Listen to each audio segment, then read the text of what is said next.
O que não deve ser é no gramado sintético a Supercopa, porque não deve ser no Depende. Allianz. É, capaz, torcida única. Agora, duas coisas ainda sobre o gramado sintético do Palmeiras. O que o Abel falou, e os palmeirenses, eles normalmente ficam bravos, né, quando se fala do gramado sintético. Agora o Abel falou, né, um pouco sobre o estado do gramado sintético do Palmeiras. E ficou meio uma questão sobre fica ou não fica dele, né? Deixou em aberto.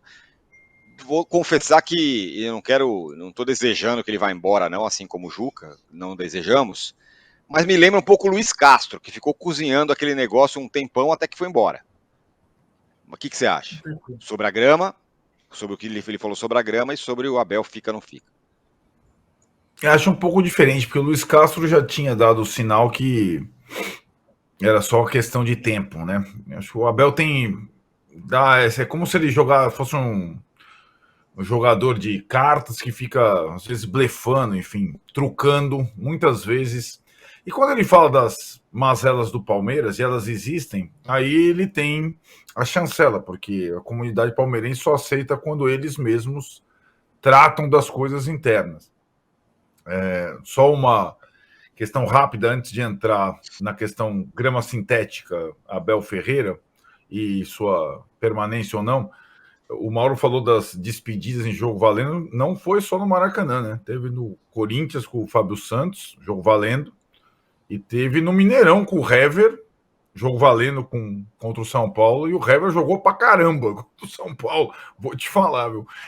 Lá deu certo no Mineirão. Mas eu acho, Tironi, que o que o Abel faz, já tem feito nesses nessas últimas semanas, da forma dele, provocado o Palmeiras, instituição, para uma melhora para o ano que vem, que talvez seja essa a condição para ele ficar. Ele tem contrato de mais um ano. Mas acho que ele não ficou totalmente satisfeito com o Palmeiras esse ano, né? Por mais que ele tenha errado também em alguns momentos, o Juca falou, eu acho que a questão do Endrick é clara, ele demorou a efetivar o Endrick. O Endrick ontem não fez o gol, foi o Breno Lopes de novo, mas o Endrick ontem de novo sobrou, mas sobrou de uma forma impressionante. Impressionante a questão física e técnica do Endrick. Ele é um jogador assim espetacular, ele destruiu o time do Fluminense, passava por cima dos caras e tudo mais. Teve os gols anulados, as jogadas dele. E o Abel demorou, sim, a encontrar a solução Hendrick. Mas acho que ele, na cabeça dele, o Palmeiras não trabalhou bem esse ano também. E nesses discursos de lamúrias para lá e para cá, ele reforça: olha, se não fosse eu, não ganharíamos. Né? Isso também é uma forma de valorizar o trabalho dele. Né? E eu acho que tem duas questões aí nessa entrevista. O ano que vem, em que o Palmeiras precisa ser mais forte do que ele foi esse ano, em termos de jogadores. O time atual chegou num limite e o Endrick vai embora, né? Isso é claro. Daqui a alguns meses ele vai embora. Ele não estará na parte principal das competições ano que vem, vai para o Real Madrid. Então, não só a ausência do Endrick, mas como a ausência de investimentos no time de futebol, eu acho que ele passa um recado claro. E passa um recado das coisas do dia a dia do Palmeiras, que é o time que trabalha melhor no Brasil, mas que tem essa questão, sim, não só da grama sintética do Allianz, mas da indisponibilidade do Allianz muitas vezes, do fato do Allianz estar aberto para as decisões. Vocês viram ontem de novo, com parte do estádio interditado por conta do palco do show, fica aquele tapume lá atrás. E a grama sintética do Palmeiras é ótima, porque eu adoro esse tema. E o palmeirense só deixa a gente discutir esse tema quando o Abel Ferreira vem falar dele.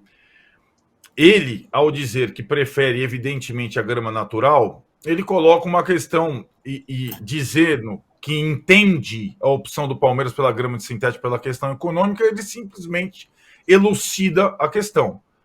A grama sintética é uma opção conveniente para os clubes e é uma opção economicamente mais interessante para os clubes. Né? Então não é uma opção interessante para o jogo, para o campeonato, para o esporte. É uma opção econômica interessante para o clube que determina essa situação. Né? Ela não tem... Ela não leva em consideração o campeonato em si, o melhor jogo, o melhor... E a questão das contusões, sobretudo. E tem uma questão que ele coloca que está passando em segundo plano. A grama sintética do Palmeiras é ruim, é a pior do Brasil hoje. Quando ele fala em 10 anos de validade, o gramado do Palmeiras apodreceu o sintético. Então, não é só as pulseirinhas do show da Taylor Swift ou a cerveja derrumada no gramado. Ou o xixi feito no cantinho.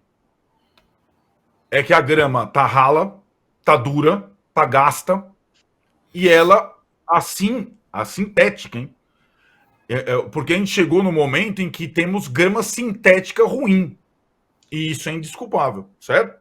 É isso que ele está colocando em questão. E ela proporciona maior risco de lesão, inclusive para os jogadores dele. Simplesmente foi isso que ele falou. Então, eu acho que o Abel joga. O Palmeiras precisa melhorar e continuar trabalhando internamente para poder continuar disputando os títulos principais na temporada seguinte. Em que outros, Botafogo à parte, prometem ou ensaiam estar melhores do que esse ano. Então é isso que está na cabeça dele. Ele quer continuar ganhando. Né? Na grama sintética, no cimento, na grama natural, ele quer continuar ganhando. E para isso ele precisa ter melhores jogadores, mais condição de trabalho e um campo melhor, uma casa melhor. Inclusive para poder jogar mais vezes na casa dele. Lembrando que ele teve que jogar algumas vezes em Barueri, várias vezes em Barueri, que é a segunda casa da patrocinadora do Palmeiras agora, que fica uma coisa meio de conflito de interesse ao cubo. Já tem o conflito de interesse natural do comando da Leila Pereira no Palmeiras. Então, achei boa a entrevista do Abel. Achei... E aí, cabe agora, como ele fala e o palmeirense escuta como um mantra, refletir sobre time para 2024, gramado sintético e tudo mais, vai receber o Paul McCartney nessa semana aí. E, enquanto isso, ele comemora mais um título brasileiro, merecidamente, porque trata-se, sim, do melhor técnico em atividade do país e também do clube mais organizado do país nos últimos tempos. Quando eu falei, âncora, para colocar a quarta opção, a grama sintética, é o assunto mais falado nosso hoje aqui. Com certeza, de longe mesmo. Agora, deixa eu fazer uma pergunta aqui, uma provocação. Se o Palmeiras estivesse em 12º lugar, lutando aí, vai para a Sul-Americana, estaríamos aqui levantando essa questão? Não, porque a grama sintética, cuidado com a grama sintética. Mas essa questão já era posta em relação ao Atlético Paranaense. Vamos lá. Bem menos, né? Vamos lembrar que o Diniz treinou o Atlético Paranaense e nunca deu um pio sobre a grama sintética do Atlético Paranaense quando treinou lá. Verdade. Aí agora, essa semana, falou: a grama sintética é uma porcaria. É verdade. Mas não havia esse debate naquela época, né? O debate é recente. Esses estudos são recentes. Aí, desculpa, aí o Diniz teria que ser um visionário. Ninguém discutia os males da grama sintética quando o Diniz era técnico do Atlético. Agora as discussões começaram. Desse ano tivemos os holandeses anunciando que está banido em 2025, o pessoal da NFL discutindo, estudos como esse que o Juca relatou há pouco. É tudo muito recente.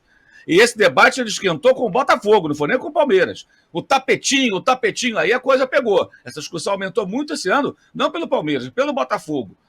Com a história do tapetinho, o Botafogo era imbatível no tapetinho. De repente deixou de ser. Perdeu um jogo, começou a perder, não ganha mais ninguém. Né? Mas não é moda. Né? Aliás, tem uma ótima observação do Thales Machado, companheiro nosso editor do Globo, no Twitter, sobre o torcedor cliente, a capa do jornal. O torcedor é com cartaz pedindo quase que reembolso. O cara acha que ele compra a vitória. Esse perfil de torcedor está em toda parte, em todos os clubes. Ele pagou tanto de transporte, sócio-torcedor, ingresso, alimentação, estacionamento, sei lá o quê. Aí ele acha que tem um reembolso. Então, eu acho que o Diniz, na época, ele não ter falado nada, é porque o debate não havia. Agora ele existe. Mauro. E aí existem discussões, inclusive técnicas, especialistas que colocam questões como essa que o Juca falou e outros. Então, acho que ele falando agora é mais cômodo, porque o Fluminense é contra a grama sintética, assim como o Flamengo. É claro que é mais fácil para ele falar. Mas, na época, acho que não tinha como ele falar, porque nem nós discutimos com essa profundidade, porque também não somos especialistas do assunto, convenhamos, e não havia nenhum estudo de repercussão, nenhuma liga importante banindo, e agora temos, né? Um cenário diferente. Tem uma grande diferença. Eu acho que o debate existia à época em relação à vantagem esportiva. do Atlético Paranaense. Hoje existe um debate em relação ao risco à saúde das pessoas. Exato. O risco à saúde física. O Juca traz a questão até do aspecto cancerígeno, mas o risco das lesões que impacta na NFL e na Liga Holandesa não é mais um debate apenas de vantagem esportiva, isso fica claro. Isso precisa estar claro no debate atual. O Arnaldo tem toda a razão. Mudou. Começou com essa vantagem e agora... Exatamente, Arnaldo. Foi muito bem colocado. Até porque o gramado esburacado também dava vantagem esportiva. Isso. Você pode lembrar que o Náutico jogava nos aflitos um gramado muito ruim. Quando, por um acordo político, para justificar a existência daquele elefante branco pernambucano lá da Copa do Mundo, o Náutico foi jogar na Arena Pernambuco, um gramado que não era esburacado como o dos aflitos, ele caiu, ele foi rebaixado. Exato. Então tem isso também. Alguns times tiram proveito técnico bizarro, né? Do gramado ruim. Dá para lembrar do campeonato de 2020, Mauro. Você vai lembrar o campeonato de 2020, esse é um bom ponto. Quando o Juventude desligou a irrigação lá para ganhar do Flamengo. Aquele jogo do Flamengo que não tinha nenhuma condição. E o Flamengo Banana aceitou jogar naquela chuvarada toda. Você vê que a Bananice é de outros carnavais. O Mauro tem razão quando ele fala do famoso tapetinho no Newton Santos, que foi exaltado, virou música, né? Era tido e virou, assim como tinha o ponta-direita paraguaio lá, o da musiquinha lá, o Segovinha. Que tinha a musiquinha para ele. Faceiro, diria Arnaldo Ribeiro. Tinha música pro tapetinho, caiu no tapetinho, né? Acho até curioso que ontem na transmissão do jogo tinha uma câmera no nível do gramado. E tem gente que defende com unhas e dentes o uso do tapetinho. Aí foi até o Luiz Carlos Júnior. Falou, olha que beleza, como dá para ver o tapetinho, como é uma coisa tão bem... Você olhando de longe, olhando de cima, deve ser uma beleza. Mas agora surgiu isso que o Arnaldo levantou. Há uma preocupação imensa com o problema de contusão dos jogadores. Fernando Diniz, que não falava na época lá do Atlético Paranaense, bem lembrado também, agora lembrou, botou o time em reserva, alguns titulares só um pouquinho, porque tem outra preocupação. Mas o próprio Abel, nesse depoimento, ele que fala que ele não está contra o gramado sintético. Ele quer um novo gramado sintético, apesar, segundo ele, de preferir o gramado que não é sintético. Mas ele não pede o gramado que não é sintético. Ele quer o novo tapetinho do Palmeiras. Isso. Só para completar aqui o meu raciocínio sobre estamos falando... A gente pode emendar uma segunda enquete rapidinho aí, se você é contra ou a favor do gramado sintético. Que é o assunto predominante no programa de hoje. É uma boa enquete. Nós temos meia hora de programa. Vou propor essa enquete, vou dar o resultado da nossa enquete atual, vou propor essa que você está falando e vou colocar um outro tema que não vai ser enquete, mas é um bom debate.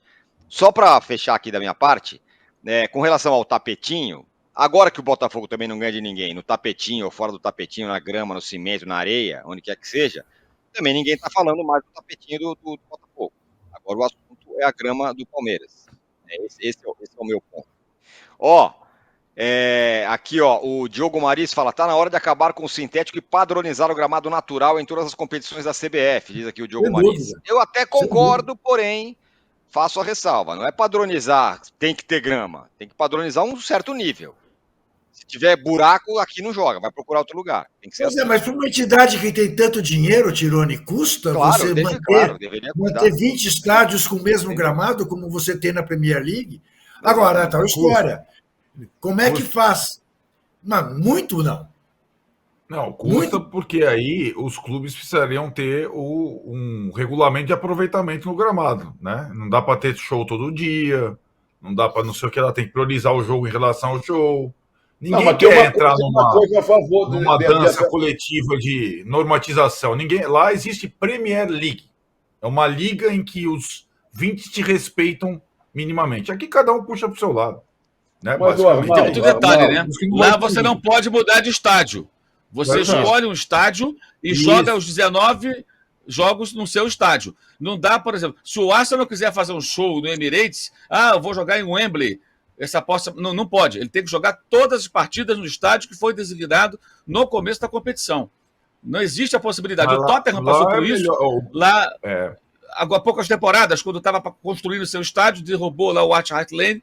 Aí jogava em Wembley ou Milton Keynes. Aí escolheu jogar em Wembley. Até se falou, né? Mas nem todo jogo vai... Foi em Wembley mesmo. Abria só aquele andar de baixo, 50 e poucos mil lugares, e ali ele jogou. Porque não pode ficar trocando. Mas aí é outro nível, né? É outra conversa. Por exemplo, se o Palmeiras tiver que botar grama natural, com a quantidade de espetáculos que tem lá musicais na arena do Allianz Parque, ele vai ter que jogar em Barueri metade dos jogos ou algo próximo disso. Não vai ter condição, porque até tira gramado, bota gramado, tira gramado, bota gramado, vai sair toda hora. O São Paulo sai para jogar em outros lugares. Até do Allianz jogou esse ano por conta de shows. E também na Vila Belmiro. Mas é uma escala menor. No caso do Palmeiras, porque o modelo do negócio ali é esse, né? Os caras construíram aquilo para o Palmeiras em troca de poder fazer show. É contrato, não tem como fugir disso. Sim. Então, eu duvido que a CBF queira comprar essa briga. Brigar com o Palmeiras, com o Atlético Paranaense, com o tapetinho do Botafogo, com o Atlético Mineiro, que vai colocar também agora um tapete lá no Mas eu acho que nós teríamos um ingrediente a mais que qualquer lugar do mundo. Nós temos muita gente que pode ser contratado pelos clubes, pela CBF, como provadores de grama. Você entendeu? Nós temos muita gente que precisava pastar. Nós temos gente que passa, que são especialistas em pastar. O gado está aí, solto ainda. Aliás, sobre esse negócio da Inglaterra, para mim é muito curioso também, porque lá não tem problema de grama, porque tem uma regra lá e alguém que cuida de tudo esse negócio. E os caras, não, porque no Brasil tem muito show. Cara, vocês não têm ideia do que é a quantidade de show que tem todo dia no Reino Unido. É todo dia, não é uma vez por semana, não é que o não sei quem aparece aqui uma vez por ano. Os caras estão fazendo show toda semana lá. Tem show pra caramba e não tem problema de estádio, é impressionante.